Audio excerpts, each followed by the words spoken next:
कहानी की शुरुआत में हम देखते हैं कि कई गाड़ियों में कुछ टेररिस्ट छोटे छोटे बच्चों को पकड़कर अपने ठिकाने की ओर ले जा रहे हैं। दरअसल ये बच्चे उसी इलाके के काफिले वालों के थे। ये टेररिस्ट इन बच्चों को अपनी ताकत बढ़ाने के लिए उठा ले जाते हैं ताकि बचपन से ही उन्हें खतरनाक ट्रेनिंग देकर तैयार कर सकें। लेकिन जिस जगह पर ये आए थे वहाँ तुर्की के साथ डरावने स्नाइपर पहले से ही छुप कर बैठे थे। ये स्नाइपर कितने खतरनाक हैं ये अब इन्हें पता चलने वाला था। जैसे ही वो थोड़ी दूरी तक पहुंचे अचानक पता नहीं कहां से एक एक करके स्नाइपर शॉट्स आने लगे और टेररिस्टों की खोपड़ी उड़ने लगी। सिर्फ 30 सेकंड में इन स्नाइपर ने ऐसा तांडव मचाया कि पलक झपकते ही सारे टेररिस्ट साफ हो गए। यकीन नहीं हो रहा? चलो अब किल काउंट करके बता देता हूँ। 1 2 3 4 5 6 7 8 9 10। इतने सारे दुश्मनों को खत्म करने के बाद अब चुप कर बैठी जगह से बाहर निकलता है इस स्नाइपर टीम का कैप्टन। इस कैप्टन का नाम है विस्बासी। यहाँ हमें पता चलता है कि इस कमांडो कैप्टन का इस टेररिस्ट गैंग से पहले से ही पुराना और बेहद खतरनाक हिसाब बाकी है। मतलब सिर्फ प्रोफेशनल वजह से नहीं बल्कि इनके बीच एक गहरी दुश्मनी है और इस चिड़ दुश्मनी के पीछे सिर्फ एक नहीं बल्कि कई कहानियां छुपी हैं। वो कहानियां क्या हैं? चलो अब फ्लैशबैक में चलते हैं। फ्लैशबैक में हम देखते हैं एक घने बारिश भरे रात में 2 तुर्की कमांडो यासार और डिमिर जंगल में छुपकर बैठे थे। वहाँ उनके साथ केवल एक साथी था, यासार का प्यारा आर्मी डॉग मैसी। वे यहाँ यूं ही नहीं आए थे बल्कि पेट्रोलिंग के दौरान उनका सामना लोकल टेररिस्ट ग्रुप से हो गया था। उस हमले में उनके सारे साथी कमांडो मारे गए मगर किस्मत से यासार और डिमिर बच गए और पास खड़ी गाड़ियों के पीछे छिपकर दुश्मनों को मारने लगे। इसी बीच आर्मी डॉग मैसी टेररिस्टों के हथियार उठा उठाकर यासार के पास लाने लगा ताकि यासार लगातार बुलेट की सप्लाई कर सके। समझ रहे हो? ये डॉग भी किसी खतरनाक सोल्जर से कम नहीं था। वहीं दूसरी तरफ बेस पर कमांडो करान अपने जनरल ओस्मान से परमिशन मांग रहा था कि वो इस इलाके में फंसे दोनों सोल्जर्स को रेस्क्यू करने निकले। जनरल ने इजाजत दी और करान अपनी टीम के साथ रात को निकल पड़ा। सुबह होते होते वे लोग उस जगह पहुंच गए और दोनों सोल्जर्स की लोकेशन ट्रैक करने लगे। इधर यासार और डिमिर सोच रहे थे कि शायद दुश्मन उन पर अटैक करने आ रहा है। उनके पास बुलेट्स खत्म हो चुकी थी इसलिए दोनों चाकू लेकर पलटवार करने को तैयार हो गए। तभी सचमुच दुश्मन आ ही जाते हैं मगर पीछे से करान की कमांडो टीम उन पर गोलियां बरसा देती है।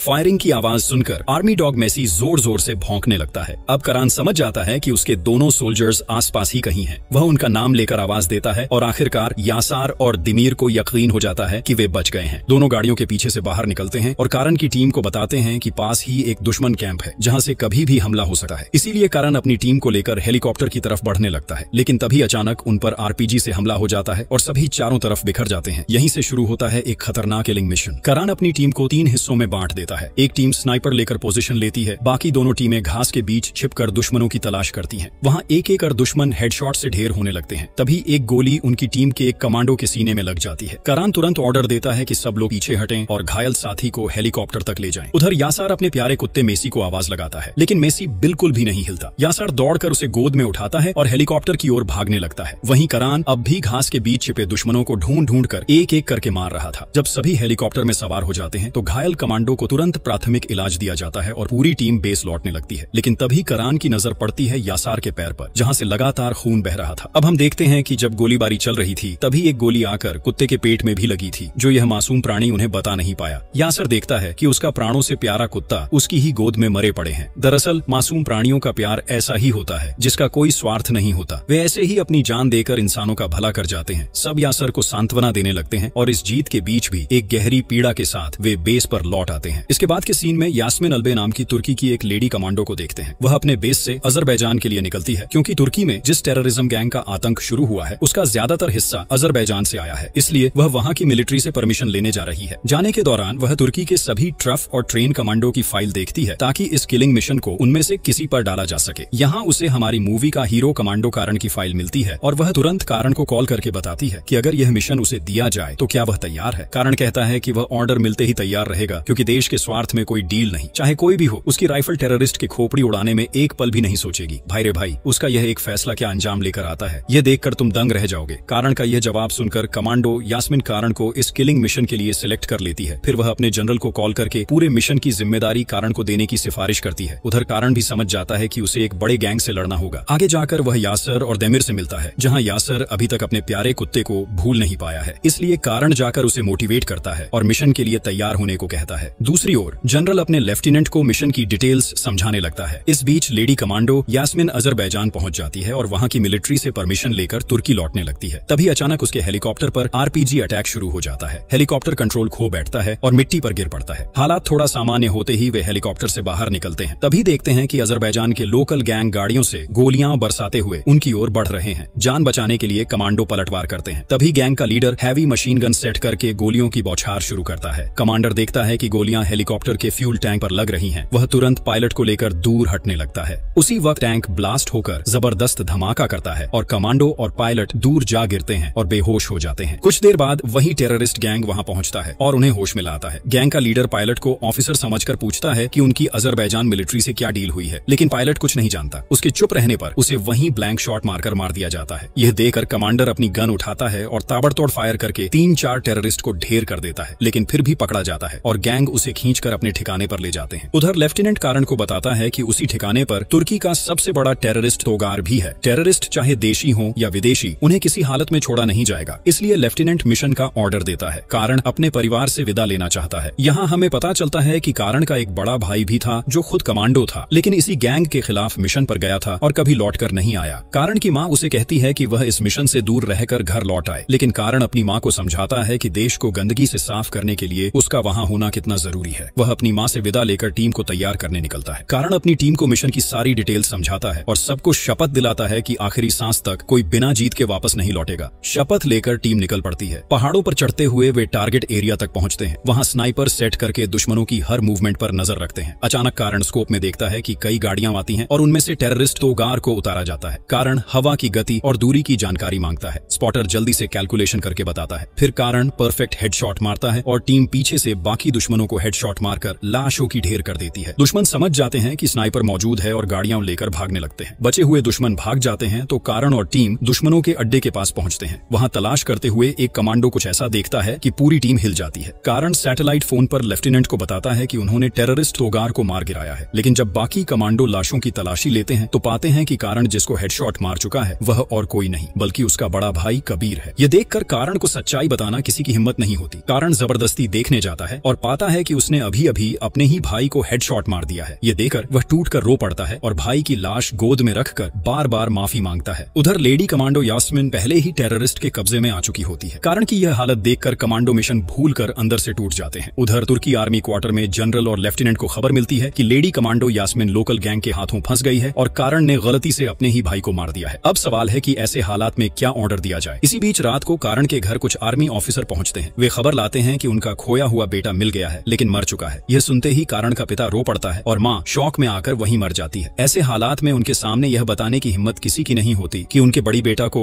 उसका छोटा बेटा ने मार दिया है। दूसरी तरफ कारण को देखते हैं कि वह भाई और माँ की मौत से अंदर से टूट चुका है, इसलिए वह अपनी कमांडो नौकरी से इस्तीफा देकर घर लौट जाता है। उसके साथी उसे समझाते हैं कि यह उसकी गलती नहीं थी बल्कि महज एक हादसा था, लेकिन इस समय उसका दिमाग काम नहीं करता और वह टीम को अपने रास्ते से हट जाने को कहता है। टीम को पता है कि अगर उसे अकेला छोड़ देंगे तो वह और बिखर जाएगा, इसलिए वे उसे समझाकर उसके साथ उसके घर की ओर चलते हैं। उधर अजरबैजान के टेररिस्ट अड्डे में लेडी कमांडो यास्मिन को बुरी तरह टॉर्चर किया जा रहा है। गैंग का लीडर उसे पूछताछ करता है। जब वह जवाब नहीं देती तो वह तुर्की जनरल को कॉल करके धमकाता है कि अगर उसने सही जवाब नहीं दिए तो वह अपनी देश की रोशनी फिर कभी नहीं देख पाएगी। लेकिन जनरल हैरान कर देने वाला जवाब देता है कि कल का किलिंग ऑपरेशन वही लीड करेगी और उसे शुभकामनाएं देता है। यह सुनकर लेडी कमांडो समझ जाती है कि उसे अब क्या करना है। तभी टेररिस्ट उसे मारने के लिए चाकू लेकर बढ़ता है, लेकिन वह पलटवार करके उसे धुन डालती है और बेहोश कर देती है। बाहर के 2 गार्ड आवाज सुनकर अंदर आते हैं और वह दोनों को भी खत्म कर देती है। फिर जनरल को कॉल करती है और जनरल उसकी बहादुरी देखकर इंप्रेस हो जाता है और तुरंत बेस पर लौटने का आदेश देता है। टेररिस्ट का लीडर होश में आते ही ज्यादा बड़ी सेना लेकर उसे ढूंढने निकलता है। तभी कहीं से टैंक अटैक शुरू हो जाता है। इस भारी तबाही से टेररिस्ट अपनी जान बचाकर भाग जाते हैं। लेडी कमांडो टैंक से पूरा इलाका तबाह कर देती है और आखिरकार बाहर निकल आती है। तभी तुर्की का रेस्क्यू हेलीकॉप्टर आकर उसे निकाल लेता है। उधर तुर्की के कब्रिस्तान में कारण की माँ और भाई की दफन प्रक्रिया चल रही होती है। मेजर कारण के पिता से माफी मांगते हैं और कारण को मोटिवेट करते हैं कि अगर देश के लिए नहीं तो कम से कम अपने भाई की मौत का बदला लेने के लिए ही सही उसे फोर्स में लौटना चाहिए। लेकिन कारण कोई जवाब नहीं देता और चुपचाप खड़ा रहता है। रात को वह अपने पिता को सच्चाई बता देता है कि उसके भाई की मौत उसकी ही गोली से हुई है। यह सुनकर पिता स्तब्ध रह जाते हैं और समझ ही नहीं पाते कि क्या कहें। ऐसे समय में वहाँ लेडी कमांडो कारण के घर आती है। वह पहुँचते ही कारण से अनुरोध करती है कि वह कोई गलत फैसला न ले। वह कारण का रिजाइन लेटर वापस कर देती है और कहती है, प्लीज एक बार के लिए ही सही वापस सेना में आ जाओ। हम उन आतंकवादियों को ढूंढकर खत्म करना चाहते हैं। लेकिन साफ बताता है कि वह अब सेना में वापस नहीं जाएगा और बाकी समय अपने पिता के साथ बिताएगा। यह कहकर वह अपने दरवाजे को बंद कर देता है। सच कहें तो कौन चाहेगा कि उसके अपने हाथों से उसका निर्दोष भाई इस तरह मारा जाए। वह भगवान से अपने भाई के लिए प्रार्थना करता रहता है। कारण इस गलती के लिए पूरी तरह टूट जाता है और दिन रात अपने भाई की तस्वीर को देखते रहता है। अगले दिन लेडी कमांडो जनरल को बोलती है कि कारण और उसकी टीम अब वापस नहीं आएंगे, इसलिए जनरल को मजबूरी में नई टीम बनानी पड़ती है क्योंकि अब ज्यादा समय नहीं दिया जा सकता। ये गैंग पूरे तुर्की में फैल चुका है और देश के बाहर भी तेजी से अपना असर बढ़ा रहा है। जनरल कमांडो को एक फाइल देते हैं और बताते हैं कि उनकी पहली किलिंग मिशन आतंकवादी लीडर अलबेग को खत्म करने की होगी। जनरल अलबेग की सारी डिटेल्स यास्मिन को थमा देते हैं और इस मिशन के लिए आधिकारिक इजाजत भी दे देते हैं। वहीं दूसरी तरफ कारान के पिता उसे बताते हैं कि वह देश और अपने भाई की मौत का बदला लेने के लिए फिर से सेना में लौट आए, क्योंकि जब तक देश में आतंकवादी रहेंगे वैसे ही और माता पिता के घर सूने होते रहेंगे। पिता की यह सख्त बात सुनकर कारान अपना फैसला बदल लेता है और अपने पिता से वादा करता है कि अगर वह अपने भाई की मौत का बदला नहीं ले पाया तो फिर कभी वापस नहीं आएगा। इस बीच लेडी कमांडो यास्मिन अपनी पूरी टीम के कमांडो को इस मिशन के लिए तैयार करना शुरू कर देती है। तभी कारान भी वहां पहुंचता है। उसके कमांडो फॉर्म को देखकर वहां के सभी कमांडो का हौसला वापस लौट आता है और वे खुशी में उसे सल्यूट करते हैं। जनरल की उपस्थिति में सभी कमांडो को उनके हथियारों के साथ शपथ दिलाई जाती है कि वे अपनी जान की परवाह किए बिना लड़ेंगे और आखिरी सांस तक इस पवित्र देश को आतंकवाद से मुक्त करेंगे। इस मिशन में डर से ज्यादा चुनौती यह है कि यह गैंग कोई आम गैंग नहीं है। इनके जाल इतने फैल चुके हैं कि इस पूरे गैंग को खत्म करने में काफी समय लगेगा। वहीं हम देखते हैं कि अजरबैजान के आतंकवादी अपने अड्डे पर हैं। अलबेग अपने चेलों से पूछता है कि उसका अड्डा इस हालत में कैसे पहुंच गया। एक आतंकवादी बताता है कि सिर्फ एक लेडी तुर्की कमांडो ने उनकी हालत ऐसी कर दी। ये सुनते ही अलबेग उसका गला दबा देता है और कहता है, सोचो अगर एक लड़की ने ऐसा किया तो पूरी फोर्स ने मिशन चलाया तो क्या भयानक स्थिति होगी। तुम मेरे काम की नहीं हो, इसलिए तुम्हारा जीने का कोई हक नहीं है। इसके बाद लेडी कमांडो कैप्टन अपने सभी कमांडो के साथ मिशन की ब्रीफिंग करती है। वह सभी मिशन के लोकेशन पॉइंट्स दिखाकर एक एक डिटेल समझाती है। वहाँ 2 स्नाइपर ग्रुप होंगे। एक ग्रुप जमीन के साथ मिलकर पोजीशन लेगा और दूसरा ग्रुप भारी हथियारों के साथ पास के पहाड़ या ऊंचे ब्रिज पर पोजीशन लेगा ताकि मिशन में कोई गलती न हो, क्योंकि जिस आतंकवादी गैंग से वे लड़ने जा रहे हैं वह कोई मामूली गैंग नहीं है। इनके पास खतरनाक एक्सप्लोसिव के साथ मशीन गन भी हमेशा तैयार रहती है। इस मिशन का लक्ष्य केवल हेडशॉट किलिंग है। सभी को सब कुछ समझा देने के बाद वे फाइनल मिशन के लिए निकल पड़ते हैं। वहीं हम देखते हैं कि आतंकवादी लीडर अलबेग अपने गैंग के साथ एक लोकल गांव में आता है और वहां बेतरतीब गोलीबारी करके लोगों को मारता है। छोटे छोटे बच्चों को पकड़ लिया जाता है और अलबेग कहता है कि अपनी ताकत बढ़ाने के लिए मुझे और लोग चाहिए। इस इलाके के सभी लड़के मुझे चाहिए। वह सभी बच्चों को पकड़कर गाड़ियों में डालता है और जो भी सामने आता है उसे गोली मार देता है। वहां से जाते समय वह पूरे इलाके के घरों में आग लगाकर उन्हें जला देता है। अलबेग सभी बच्चों को पकड़कर अपने अड्डे की ओर जाने लगता है, जैसे कि वह उन्हें ट्रेनिंग देकर खतरनाक हथियार बनाने के लिए तैयार कर सके। वहीं दूसरी तरफ कमांडो टीम उस रास्ते पर 2 ग्रुप में बंटकर अपने पोजीशन लेती है। सुबह सुबह अलबेग अपनी टीम के साथ उस जगह पहुंचता है और पाता है कि सामने का रास्ता पत्थरों से बंद है। उसी समय एक बच्चा गाड़ी से देखता है कि मिट्टी में छिपा हुआ कुछ खतरनाक है। अलबेग अपने गैंग को पास की सड़क से आगे बढ़ने बोलते हैं। वे सड़क पकड़कर थोड़ी दूर जाते हैं, तभी अचानक चारों तरफ से खतरनाक स्नाइपर अटैक शुरू हो जाता है। एक एक करके स्नाइपर की गोली उनके गैंग के लोगों के सिर उड़ा देती है। कमांडो टीम ऐसे हमला करती है कि सिर्फ 30 सेकंड में पूरा गैंग सफाया हो जाता है। आसपास इतनी भयानक स्नाइपर फायर देखकर अलबेग गाड़ी से उतरकर गाड़ी के नीचे छिप जाता है और अपनी जान बचाता है। सभी दुश्मनों के खत्म होने के बाद अब कमांडो धीरे धीरे बाहर निकलते हैं। अलबेग हाथ के पास एक गन देखता है और जैसे ही उसे पकड़ने जाता है कमांडो कैप्टन कारान उसके हाथ पर पैर रखकर उसे गाड़ी के नीचे से खींचकर बाहर ले आता है। अलबेग कहता है, तुम क्या सोच रहे हो, मेरा राज यहाँ खत्म हो जाएगा? तुम बड़ी गलती कर रहे हो। मेरे साथ पंगा लेने का नतीजा सिर्फ मौत है। ये सुनकर कारान अपनी टीम को बोलते हैं कि उसे बांधकर अपने साथ ले जाओ, क्योंकि पहले बच्चों को उनके माता पिता के पास पहुंचाना जरूरी है। कारान अपनी टीम के साथ जब उस काफिले में लौटा है तो वे अलबेग को सामने खड़ा करते हैं और सभी बच्चों को उनके माता पिता के पास लौटा देते हैं। अब कारान अलबेग की तरफ बंदूक करके कहता है, तुम जैसे जंजाल की इस पवित्र जमीन में कोई जरूरत नहीं, अपनी आखिरी इच्छा बताओ। अलबेग जवाब देता है, सिर्फ 20 मिनट का इंतजार करो, मैं अपनी ताकत दिखा दूंगा। यह सुनकर कारान कहता है, ठीक है, ले आओ, दिखाओ अपनी सारी ताकत, आज मेरे हाथ से कोई तुम्हें नहीं बचाएगा। और कहते ही अपनी बंदूक लोड करके फटाफट तीनों के सिर उड़ा देता है। इस पूरे सीजन में जो एटीट्यूड दिखा वह वाकई कमाल का था। इसी बीच एक गाड़ी आती है और उसमें से एक लड़की उतरती है। वहाँ एक और व्यक्ति आता है जो काफिले का पुराना परिचित है और वह काफिले की इस हालत का कारण जानना चाहता है। लड़की धीरे धीरे काफिले की तरफ बढ़ती है। सभी कमांडो उस लड़की पर ध्यान रखते हैं और कारान अपनी बंदूक पर हाथ रखे उसकी ओर देखने लगते हैं। लड़की अपनी झोली से चॉकलेट बांटने लगती है और दूर से कारान और बाकी कमांडो उसे देखते हैं। कारान बोलते हैं कि गाड़ी को अच्छे से चेक करो, क्योंकि इस लड़की की हरकतें ठीक नहीं लग रही हैं। एक कमांडो गाड़ी की तरफ बढ़ता है, जबकि दूसरी तरफ कैंप की लेडी कमांडो अपने ड्रोन से देखती है कि एक बड़ी आतंकवादी फोर्स कारान की टीम की तरफ बढ़ रही है। वो कारान से बात करने की कोशिश करती है, लेकिन कारान और उसकी टीम ऐसी जगह पर है जहां नेटवर्क बिल्कुल नहीं है, इसलिए वह लेडी स्नाइपर से बात करती है जो ब्रिज पर कारान के साथ मिशन में पोजीशन पर है। कैप्टन यास्मिन उन्हें पूरी स्थिति समझाती है। लेडी स्नाइपर तेजी से दौड़ती है और कारान को चिल्लाकर बुलाती है। इसी बीच लड़की अपनी झोली लेकर कारान के सामने आती है। कारान बंदूक पर हाथ रख के उसको धीरे धीरे बाहर निकालने लगते हैं। कमांडो टीम देखती है कि पूरी गाड़ी बम से भरी हुई है और टाइमर काउंटडाउन लगभग खत्म हो रहा है। एक तरफ खतरनाक आतंकवादी गैंग बढ़ रहा है और दूसरी तरफ कमांडो टीम एक खतरनाक बम हमले का सामना करने वाली है। इसी कहानी के साथ इस सीरीज का सीजन 1 यहीं खत्म होता है। अगले सीजन में पता चलेगा कि ये कमांडो टीम इस बम से कैसे बची और कैसे पूरे काफिले काफिले को बचाया और सभी आतंकवादियों को खत्म किया। यकीन कीजिए अगले सीजन में होने वाली कहानी और भी हाई लेवल की होगी, इसलिए सभी लोग अभी सब्सक्राइब कर दें और कमेंट में बताएं कि आप किस तरह की मूवी की एक्सप्लेनेशन देखना चाहते हैं।